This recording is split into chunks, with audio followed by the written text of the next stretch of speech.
Hello, everybody. In a couple hours, I'll be departing on my final foreign trip as president. And while we're abroad, I'll have a chance to take a few of your questions, but I figured why wait?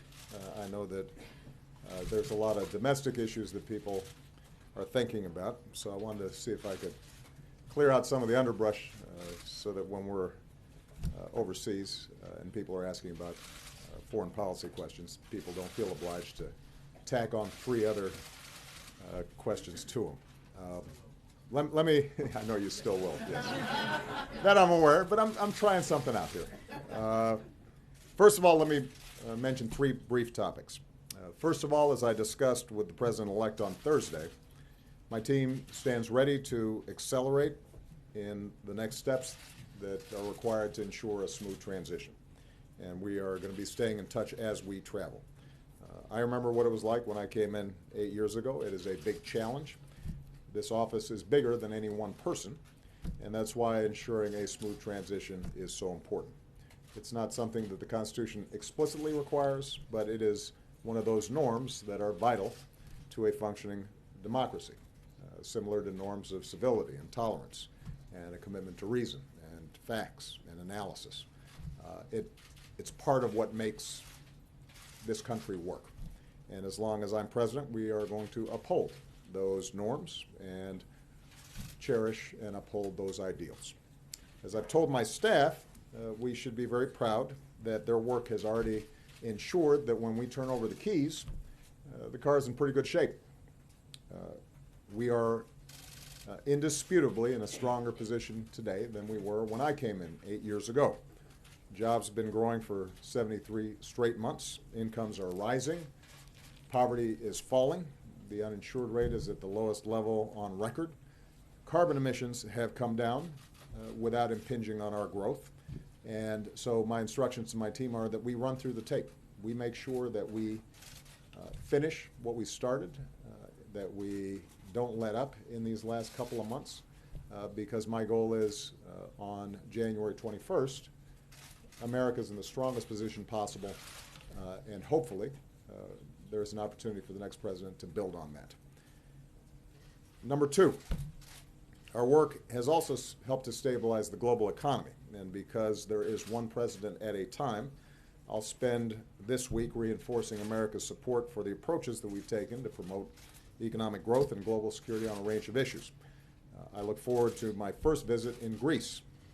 And then in Germany, I'll visit with Chancellor Merkel, who's probably been my closest international partner these past 8 years. I'll also signal our solidarity with our closest allies and express our support for a strong, integrated, and united Europe. It's essential to our national security, and it's essential to global stability. And that's why the Transatlantic Alliance and the NATO alliance have endured for decades under Democratic and Republican administrations. Finally, in Peru, I'll meet with the leaders of countries that have been the focus of our foreign policy through our rebalance in the Asia-Pacific. This is a time of great change in the world, but America's always been a pillar of strength and a beacon of hope to peoples around the globe, and that's what it must continue to be. Finally, on a personal note, Michelle and I want to offer our deepest condolences to Gwen Ifill's family and all of you, her colleagues, on her passing. Gwen was a friend of ours. She was an extraordinary journalist. She always kept faith with the fundamental responsibilities of her profession, asking tough questions, holding people in power accountable, and defending a strong and free press that makes our democracy work. I always appreciated Gwen's reporting, even when I was at the receiving end of one of her tough and thorough interviews. Whether she reported from a convention floor or from the field, whether she sat at the debate moderator's table or at the anchor's desk, she not only informed today's citizens, but she also inspired tomorrow's journalists.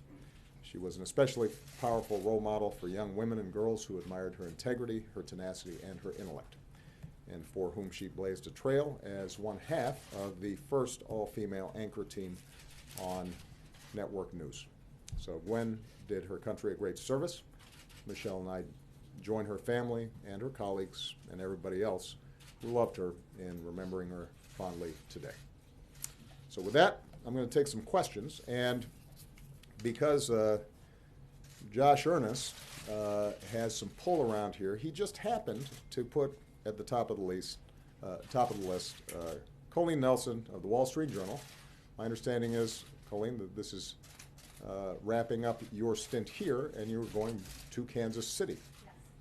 Josh just happens to be from Kansas City. So I didn't know if there was any coincidence there, but we wish you the very best of luck in your new endeavors. As it turns out, there's no place like There you go. You're about to embark on your final foreign trip. What will you say to other world leaders about your successor? They've expressed many of the same misgivings that you have about Donald Trump. Should they be worried about the future of U.S. foreign policy? And separately, as Democrats scramble to regroup after a pretty shocking upset, what is your advice about where the party goes now and who should lead your party? One of the great things about the United States is that when it comes to world affairs, the president obviously is the leader of the executive branch, the commander-in-chief, the spokesperson for the nation.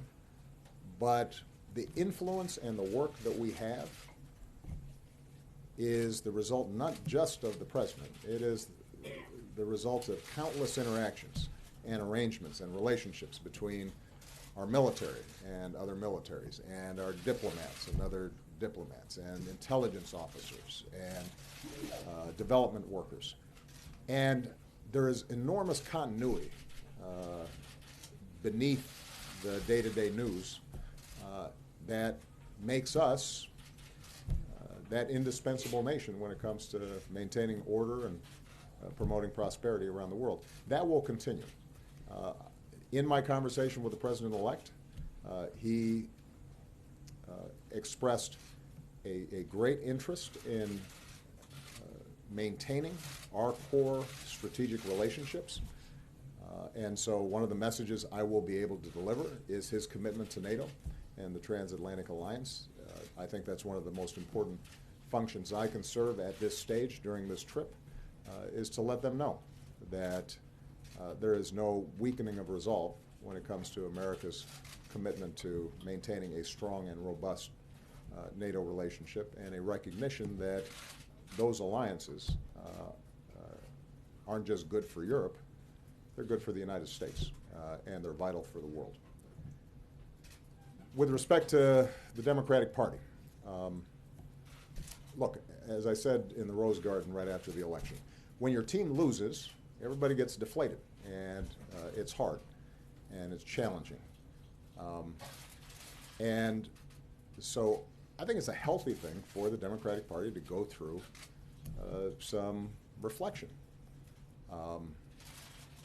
You know, I think it's important for me not to be bigfooting that conversation. I think we want to see new voices and new ideas emerge. That's part of the reason why I think term limits are a really useful thing. I think the Democrats should not waver on our core beliefs and principles. The belief that we should have an economy that works for everybody, not just a few. The belief that America, at its best, is inclusive and not exclusive. That we insist on the dignity and God-given potential and worth of every child, regardless of race or gender or sexual orientation or what zip code they were born in. That we are committed to a world in which we keep America safe, but we recognize that our power doesn't just flow from our extraordinary military, it also flows from the strength of our ideals and our principles and our values. So there are going to be a core set of values that shouldn't be up for debate, should be our North Star. But how we organize politically, I think, is something that we should spend some time thinking about. I believe that we have better ideas. But I also believe that good ideas don't matter if people don't hear them. And one of the issues the Democrats have to be clear on is that given population distribution across the country, we have to compete everywhere. We have to show up everywhere. We have to work at a grassroots level, something that's been a running thread in my career. You know, I won Iowa not because the demographics dictated that I would win Iowa. It was because I spent 87 days going to every small town and fair and fish fry and VFW hall. And there were some counties where I might have lost, but maybe I lost by 20 points instead of 50 points. There's some counties maybe I won that people didn't expect because people had a chance to see you and listen to you and get a sense of who you stood for and who you were fighting for. And the challenge for a national party is how do you dig in there and create those kinds of structures so that people have a sense of what it is that you stand for. And that increasingly is difficult to do just through a national press strategy. It's increasingly difficult to do because of the splintering of the press.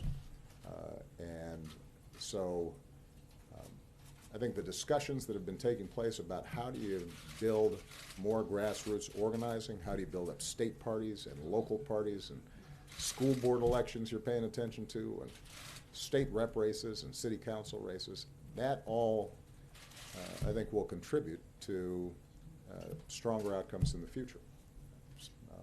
And I'm optimistic that will happen. You know, for Democrats who are feeling completely discouraged, I've been trying to remind them, everybody remembers my Boston speech in 2004. They may not remember me showing up here in 2005 when John Kerry had lost a close election. Tom Daschle, the leader of the Senate, had been beaten in an upset. Ken Salazar and I were the only two Democrats that won nationally.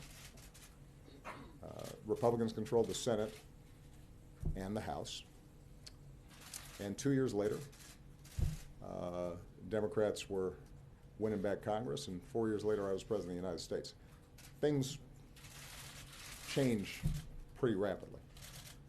But they don't change inevitably. They change because you work for it. Nobody said democracy is supposed to be easy. It's hard. And in a big country like this, it probably should be hard. Mark Knoller. Thank you, sir. Good to see you. Thank you. Good to see you. Mr. President, what can you tell us about the learning curve on becoming president?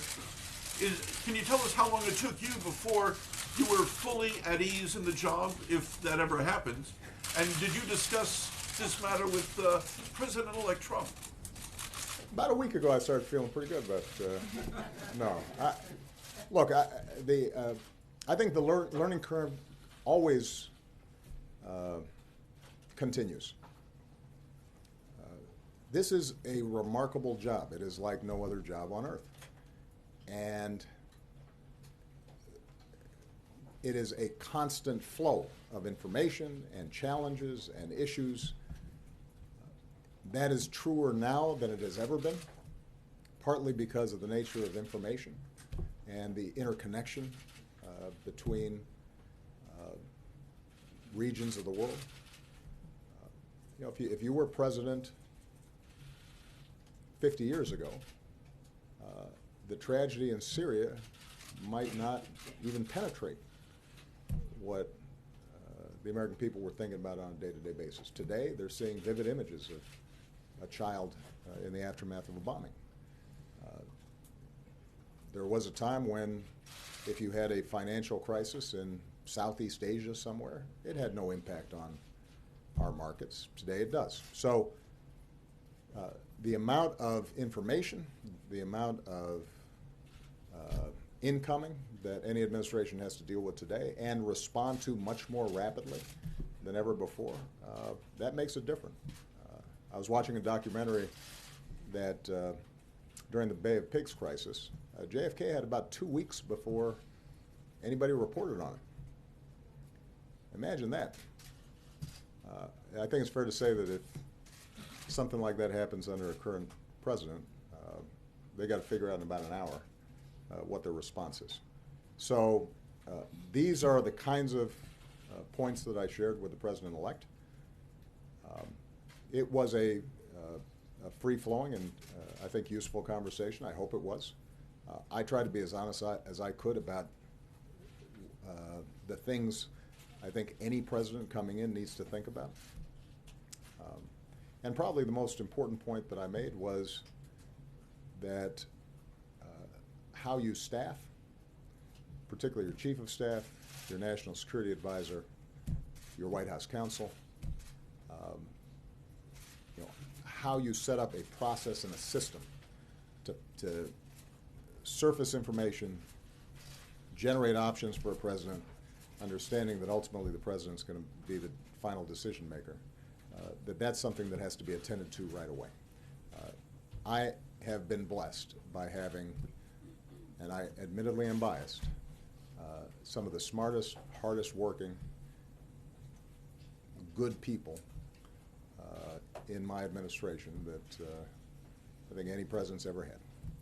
And as a consequence of that team, I've been able to make good decisions. And if you don't have that around you, then you'll get swamped.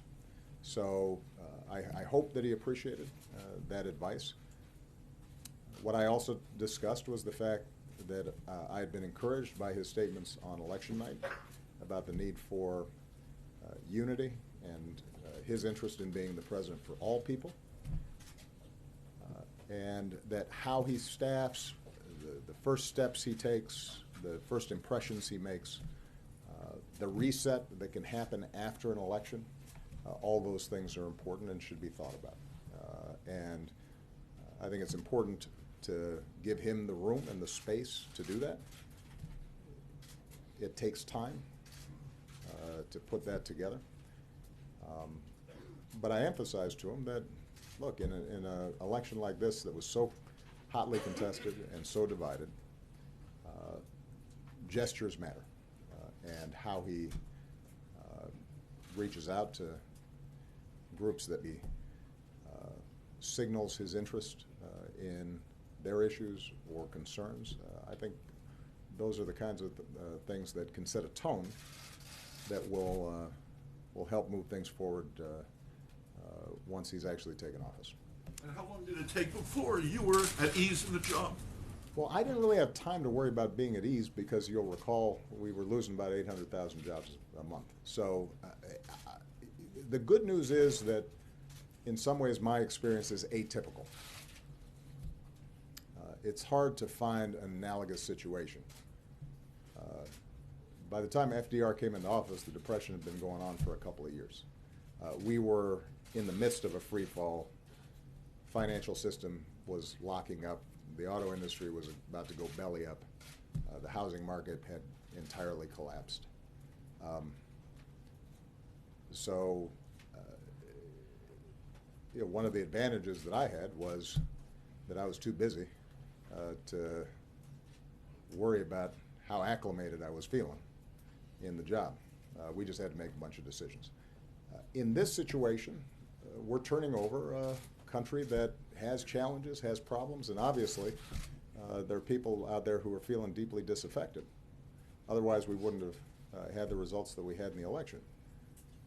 On the other hand, if you look at the basic indicators of where the country is right now, the unemployment rate is as low as it's been in 8-9 years. Incomes and wages have both gone up over the last year faster than they have in a decade or two. We got historically low uninsured rates. The financial systems are stable. The stock market is hovering around its all-time high, and 401ks have been restored. the housing market has recovered. We have challenges internationally, but our most immediate challenge with respect to ISIL, we're seeing significant progress in Iraq, and Mosul is now increasingly being retaken by Iraqi security forces supported by us. Our alliances are in strong shape. The progress we've made with respect to carbon emissions has been greater than any country on earth, and gas is $2 a gallon.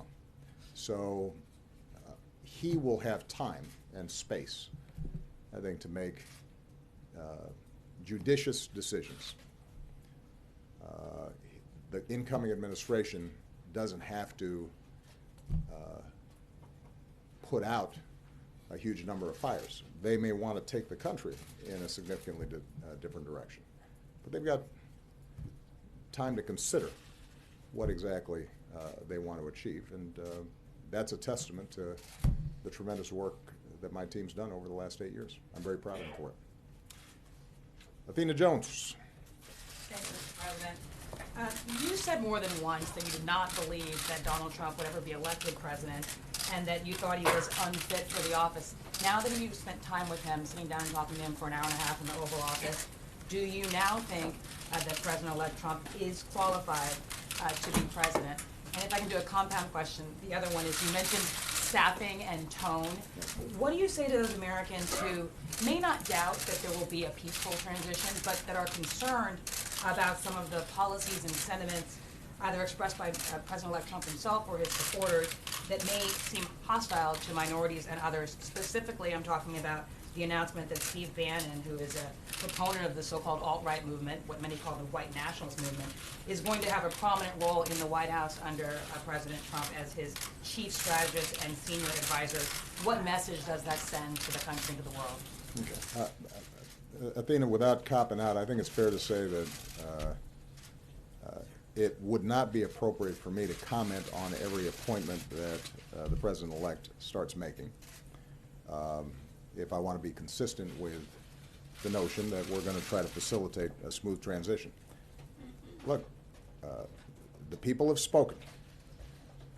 Donald Trump will be the next president, the 45th president of the United States. And it will be up to him to set up a team that he thinks will serve him well and reflect his policies. And those who didn't vote for him have to recognize that that's how democracy works. That's how this system operates. When I won, there were a number of people who didn't like me and didn't like what I stood for. And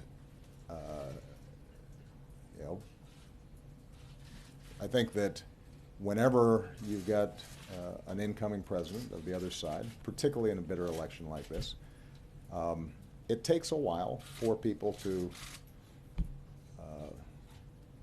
reconcile themselves with that new reality. Hopefully it's a reminder that elections matter and voting counts. And so, I don't know how many times we have to relearn this lesson, because we ended up having 43% of the country not voting who were eligible to vote, but it makes a difference. Given that President-elect Trump is now trying to balance what he said in the campaign and the commitments he made to his supporters with working with those who disagreed with him and members of Congress and reaching out to constituencies that didn't vote for him, I think it's important for us to let him make his decisions. And I think the American people will judge over the course of the next couple of years whether they like what they see and whether these are the kinds of policies and this is the direction that they want to see the country going. And my role is to make sure that when I hand off this White House, that it is in the best possible shape, and that I've been as helpful as I can to him in going forward and building on the progress that we've made. And my advice, as I said, to the president-elect when we had our discussions, was that campaigning is different from governing. I think he recognizes that. I think he's sincere in wanting to be a successful president and moving this country forward. And I don't think any president ever comes in saying to himself, I want to figure out how to make people angry or alienate half of the country. I think he's going to try as best he can to make sure that he delivers, not only for the people who voted for him, but for the people at large. And the good thing is that there are going to be elections coming up, so there's a built-in incentive for him to try to do that. But you know, it's only been 6 days, and I think it'll be important for him to have the room to staff up, to figure out what his priorities are, to be able to distinguish between what he was campaigning on and what is practical, what he can actually achieve. You know, there are certain things that make for good sound bites, but don't always translate into good policy.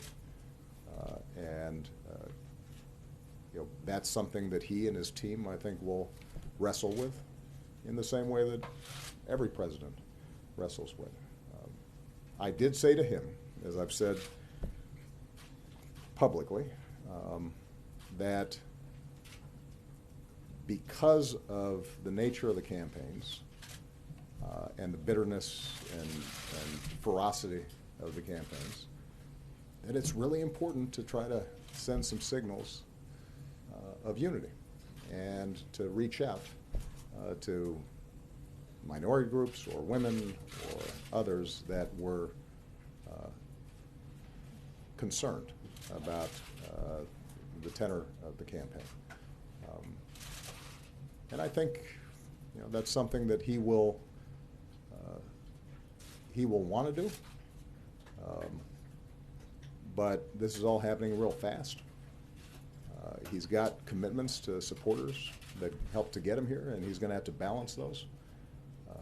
You know, over the coming weeks and months and years, my hope is that those impulses ultimately win out. But it's a little too early to start making judgments on that. Your views about qualifications, has that changed after meeting with him? You know, I think that he successfully mobilized a big chunk of the country to vote for him, and he's going to win. He has won. He's going to be the next president. Regardless of what experience or assumptions he brought to the office, this office has a way of waking you up. And those aspects of his positions or predispositions that don't match up with reality, he will find shaken up pretty quick, because reality has a way of asserting itself. And some of his gifts that obviously allowed him to execute one of the biggest political upsets in history, you know, those are ones that hopefully he will put to good use on behalf of all the American people. Scott Horsley. Thank you, Mr. President. You're off to Europe, which is facing some of the same populist pressures we see at work in this country. When you spoke at the UN, you talked about the choice they're facing between integration and building walls. Right. What choice do you think the American people made last week? And is there still a chance for what you called a course correction before Europeans make some of their choices?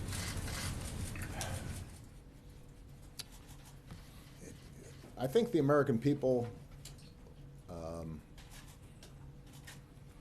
recognize that the world has shrunk, that it's interconnected, that you're not going to put that genie back in the bottle. the American people recognize that their careers or their kids' careers are going to have to be more dynamic, that they might not be working at a single plant for 30 years, but they might have to change careers. They might have to get more education. They might have to retool or retrain.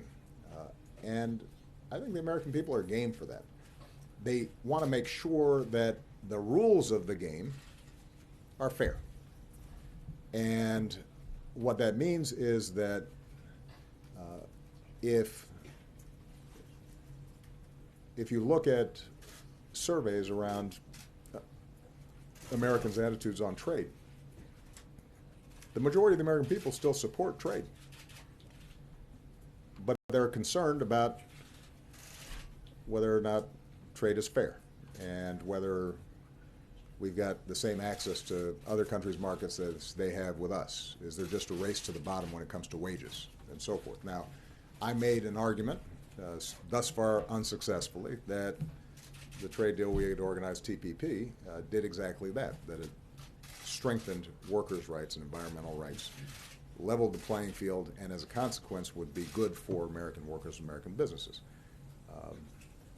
But that's a complex argument to make when people remember plants closing and jobs being offshore.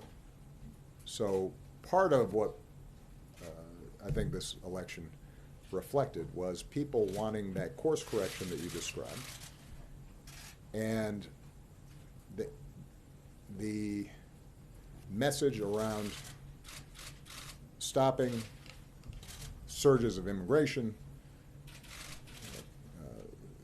not creating new trade deals that may be unfair. I think those were themes that played a prominent role in the campaign. As we now shift to governing, my argument is that we do need to make sure that we have an orderly, lawful immigration process, but that if it is orderly and lawful, immigration is good for our economy. It keeps this country young, it keeps it dynamic. We have entrepreneurs and strivers who come here and are willing to take risks, and that's part of the reason why America historically has been successful. It's part of the reason why our economy is stronger and better positioned than most of our other competitors, is because we got a younger population that's more dynamic. When it comes to trade, I think, you know, when you're governing, it'll become increasingly apparent that if you were to just eliminate trade deals with Mexico, for example, well, you've got a global supply chain. The parts that are allowing auto plants that were about to shut down to now employ double shifts is because they're bringing in some of those parts to assemble out of Mexico. And so it's not as simple as it might have seemed. And you know, the key for us, when I say us, I mean Americans, but I think particularly for progressives, is to say your concerns are real, your anxieties are real. Here's how we fix them. Higher minimum wage, stronger worker protection so workers have more leverage to get a bigger piece of the pie. Stronger financial regulations, not weaker ones. Yes to trade, but trade that ensures that these other countries that trade with us aren't engaging in child labor, for example. Being attentive to inequality and not tone deaf to it, but offering prescriptions that are actually going to help folks in communities that feel forgotten. That's going to be our most important strategy. And I think we can successfully do that. People will still be looking to the United States. Our example will still carry great weight. And it continues to be my strong belief that the way we are going to make sure that everybody feels a part of this global economy is not by shutting ourselves off from each other, even if we could, but rather by working together more effectively than we have in the past. Martha Raddatz. Thanks, Mr. President. Given some of the harsh words you had about Mr. Trump, calling him temperamentally unfit to be commander-in-chief, did anything surprise you about President-elect Trump when you met with him in your office? And also, I want to know, does anything concern you about a Trump presidency? Well, we had a very cordial conversation, and that didn't surprise me to some degree, because I think that he is obviously a gregarious person. He's somebody who I think likes to mix it up and to have a vigorous debate. And what's clear is that he was able to tap into, yes, the anxieties, but also the enthusiasm of his voters in a way that was impressive. And I said so to him, because I think that to the extent that there were a lot of folks who missed the Trump phenomenon, I think that connection that he was able to make with his supporters that was impervious to events that might have sunk another candidate, that's powerful stuff. I also think that he is coming to this office with fewer set, hard and fast policy prescriptions than a lot of other presidents might be arriving with. I don't think he is ideological. I think ultimately he's pragmatic in that way, and that can serve him well as long as he's got good people around him and he has a clear sense of direction. Do I have concerns? Absolutely. Of course I've got concerns. He and I differ on a whole bunch of issues. But the federal government and our democracy is not a speedboat. It's an ocean liner, as I discovered when I came into office. It took a lot of really hard work for us to make significant policy changes, even in our first 2 years when we had larger majorities than Mr. Trump will enjoy when he comes into office. And one of the things I advised him to do was to make sure that before he commits to certain courses of action, he's really dug in and thought through how various issues play themselves out. I'll use a obvious example where we have a difference, but it'll be interesting to see what happens in the coming year, and that's the Affordable Care Act. So obviously this has been the holy grail for Republicans over the last 6-7 years, was we got to kill Obamacare. Now, that has been taken as an article of faith, that this is terrible, it doesn't work, and we have to undo it. But now that Republicans are in charge, they got to take a look and say, let's see, we got 20 million people who have health insurance who didn't have it before.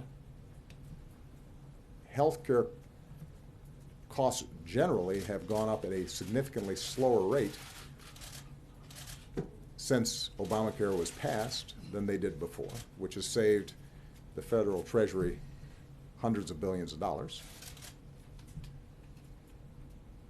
People who have health insurance are benefiting in all sorts of ways that they may not be aware of, everything from no longer having lifetime limits on the claims that they can make, to seniors getting prescription drug discounts under Medicare, to free mammograms.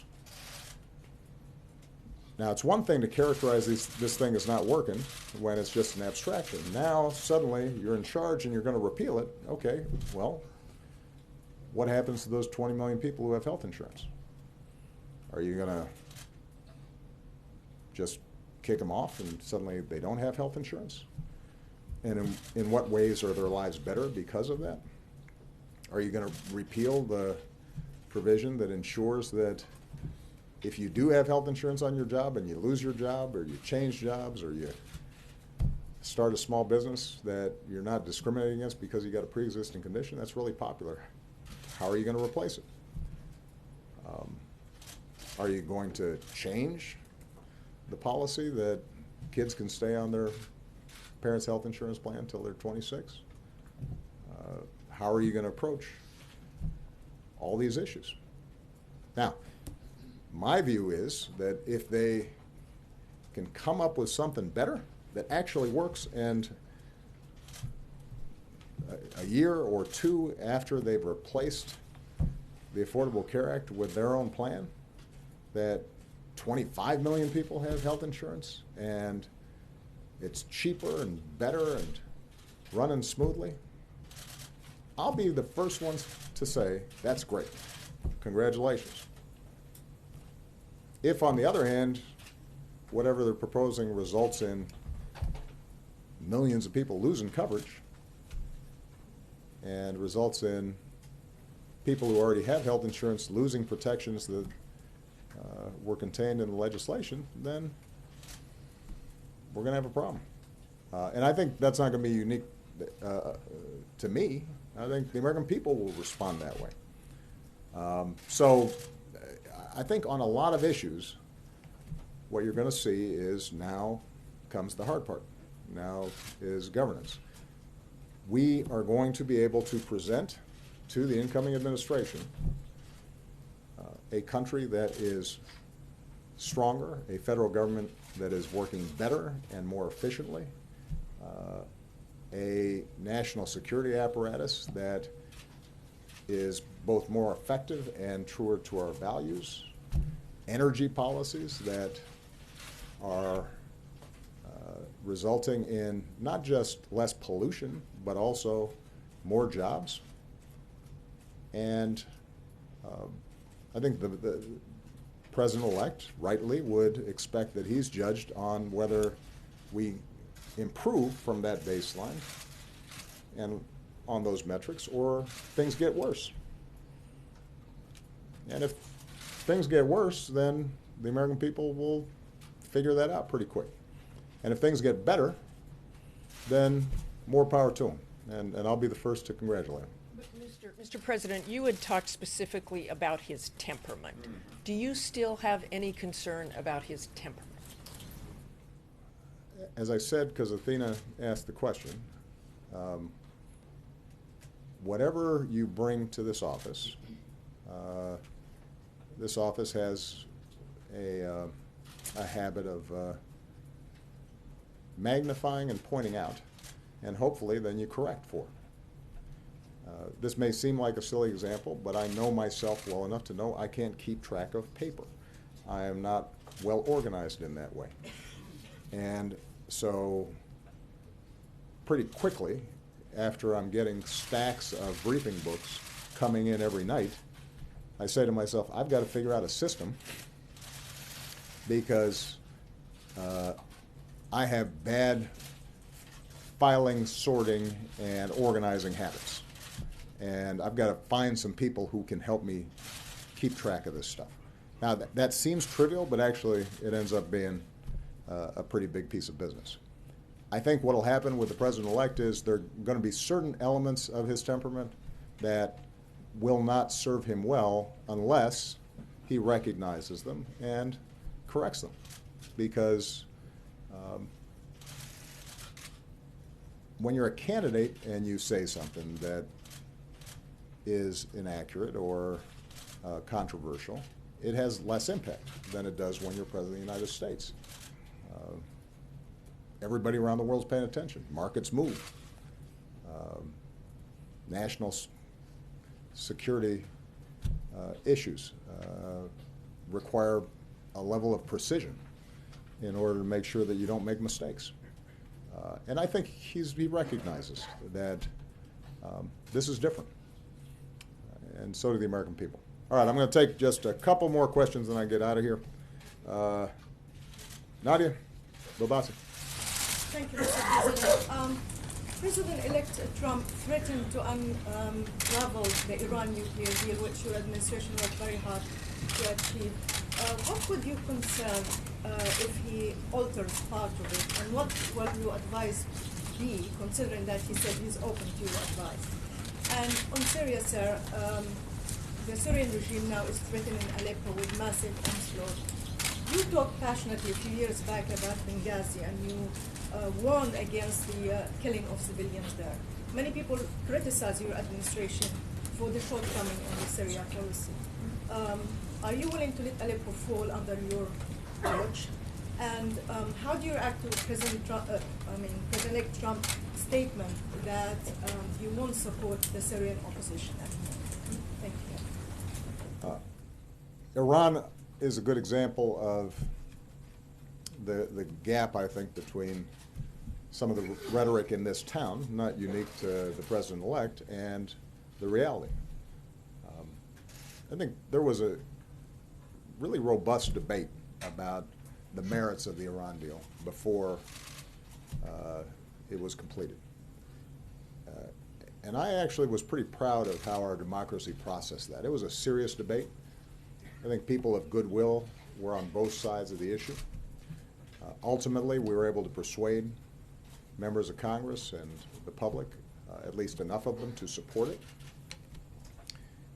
At the time, the main argument against it was Iran wouldn't abide by the deal, that they would cheat. We now have over a year of evidence that they have abided by the agreement. That's not just my opinion. It's not just people in my administration. That's the opinion of Israeli military and intelligence officers who are part of a government that vehemently opposed the deal. So my suspicion is that when the president-elect comes in and he's consulting with his Republican colleagues on the Hill, that they will look at the facts. Because to unravel a deal that's working and preventing Iran from pursuing a nuclear weapon would be hard to explain, particularly if the alternative were to have them freed from any obligations and go ahead and pursue a weapon. And keep in mind, this is not just an international agreement between us and the Iranians. This is between the P5+1, other countries, some of our closest allies. And for us to pull out would then require us to start sanctioning those other countries in Europe or China or Russia that were still abiding by the deal because, from their perspective, Iran had done what it was supposed to do. So it becomes more difficult, I think, to undo something that's working than undo something that isn't working. And when you're not responsible for it, I think you can call it a terrible deal. When you are responsible for the deal and preventing Iran from getting a nuclear weapon, you're more likely to look at the facts. That is going to be true in other circumstances. For example, the Paris Agreement. Obviously, there's been a lot of talk about the possibility of undoing this international agreement. Now, you've got 200 countries that have signed up for this thing. And the good news is that what we've been able to show over the last 5, 6, 8 years is that it's possible to grow the economy really fast and possible to bring down carbon emissions as well. It's not just a bunch of rules that we've set up. You've got utilities that are putting in solar panels and creating jobs. You've got the the big three automakers who have seen record sales and are overachieving on the fuel efficiency standards that we set. Turns out that people like not having to fill up as often and save money at the pump, even if it's good for the environment. You've got states like California that have been moving forward on a clean energy agenda, separate and apart from any federal regulations that have been put forward. In fact, 40% of the country already lives under in states that are actively pursuing what's embodied in the Paris Agreement and the Clean Power Plant Rule. And even states like Texas that politically tend to oppose me, you've seen huge increases in wind power and solar power. And you've got some of the country's biggest companies like Google and Walmart all pursuing energy efficiency because it's good for their bottom line. So what we've been able to do is to embed a lot of these practices into how our economy works. And it's made our economy more efficient. It's helped the bottom line of folks, and it's cleaned up the environment. What the Paris Agreement now does is say to China and India and other countries that are potentially polluting, come on board. Let's work together so you guys do the same thing.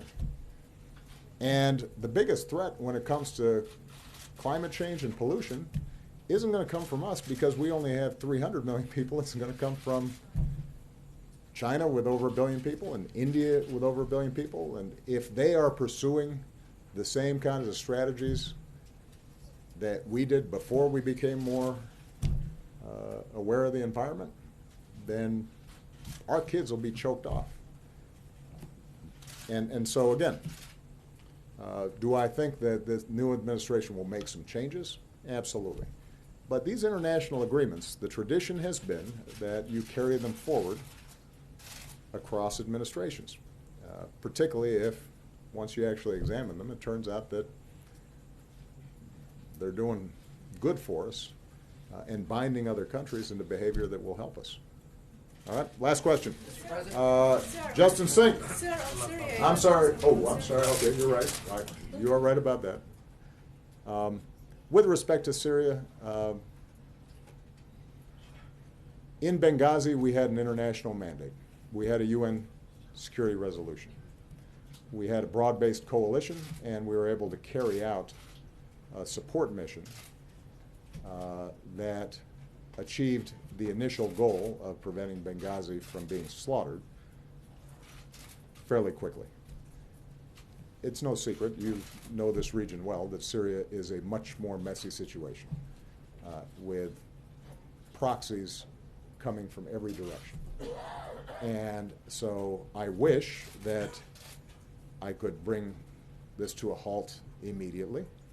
We have made every effort to try to bring about a political resolution to this challenge.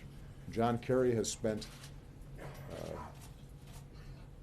an infinite amount of time trying to negotiate with Russians and Iranians and Gulf states and other parties to try to end the killing there.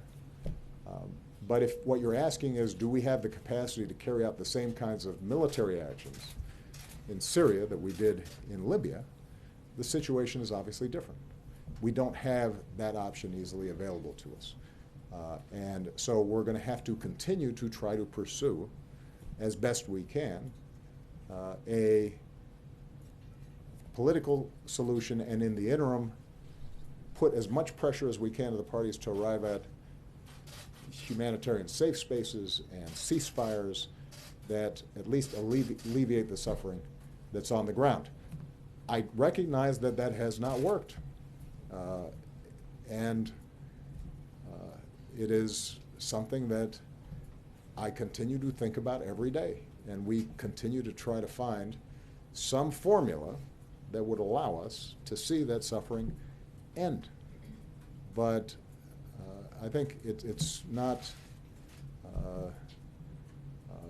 surprising to you, because you study this deeply, that if you have a Syrian military that is committed to killing its people indiscriminately as necessary, and it is supported by Russia, that now has substantial military assets on the ground and are actively supporting that regime, and Iran actively supporting that regime. And we are supporting what has to be our #1 national security priority, which is going after ISIL, both in Mosul and ultimately in Raqqa. That the situation is not the same as it was in Libya. And obviously there are some who question the steps we took in Libya. I continue to believe that was the right thing to do, although as I indicated before, in the aftermath of that campaign, I think the world community did not sufficiently support the need for some sort of security structures there, and it now is a situation that we have to get back into a better place. I've given you, okay. Last question is Justin Sink at Bloomberg. Thanks, Mr. President. I wanted to ask about two things that might be on your desk over the next couple months as you prepare for a Trump administration. One is at least 750,000 undocumented immigrants provided the federal government information about themselves and their family as part of your deferred action program. Wondering if there's anything you can do to either reassure them or shield that information from the incoming Trump administration, considering his stance on immigration. And the second is, the administration and you have long maintained that the legal restraints put on you by Congress governing movement of detainees from Gitmo are an unconstitutional infringement on your rights as Commander-in-Chief. Considering the gradual transfers that you've pursued are unlikely to continue under a Trump administration, is this now the time to sort of test that theory by moving the detainees and seeing where the chips end up on? Those are both excellent questions. On the deferred action program that we have, known as DACA, that relates to Dreamers who are currently benefiting from these provisions, I will urge the President-elect and the incoming administration to think long and hard before they are endangering the status of what,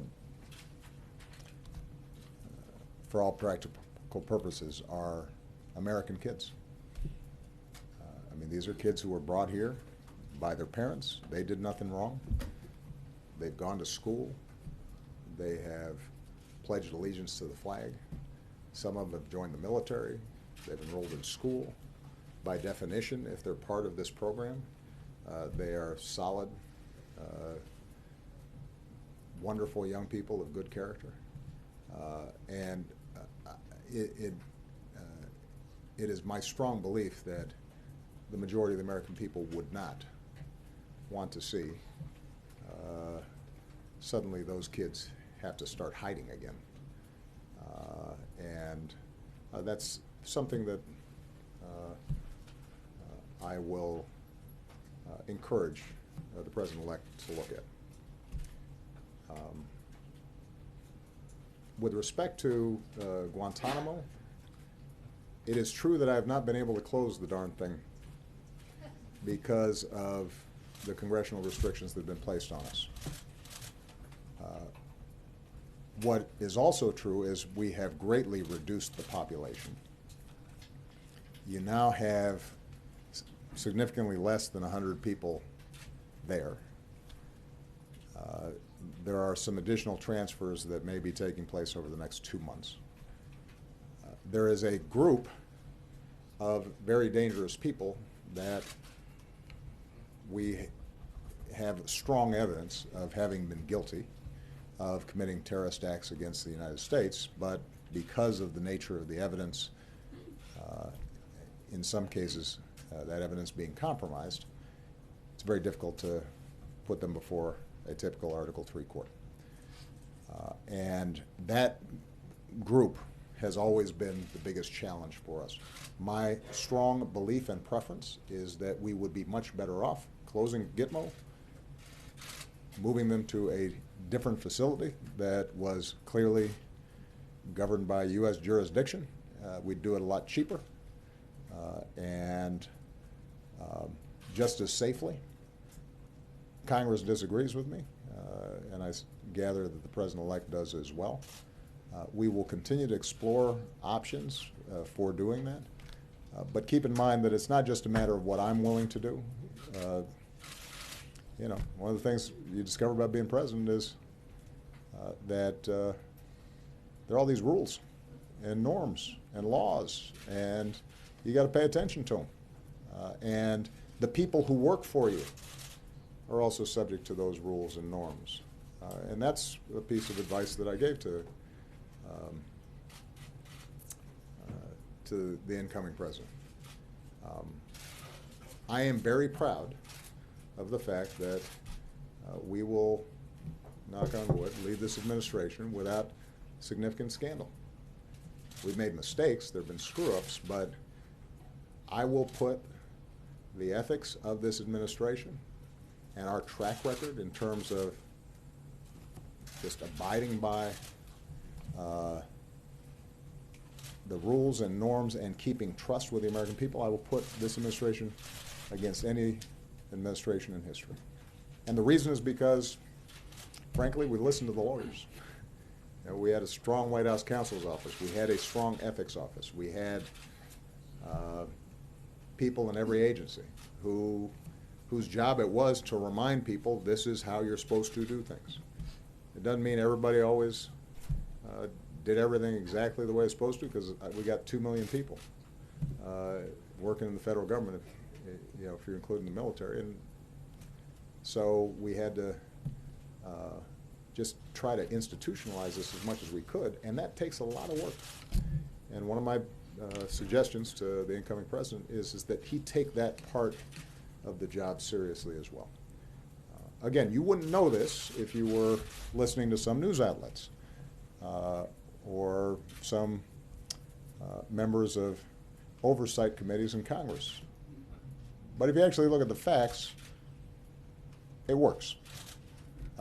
And this is just one example of the numerous ways in which the federal government is much better today than it was without people really knowing. You look at VA.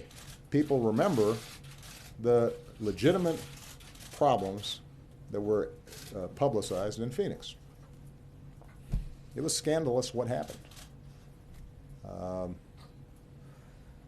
What people don't remember is that we've brought in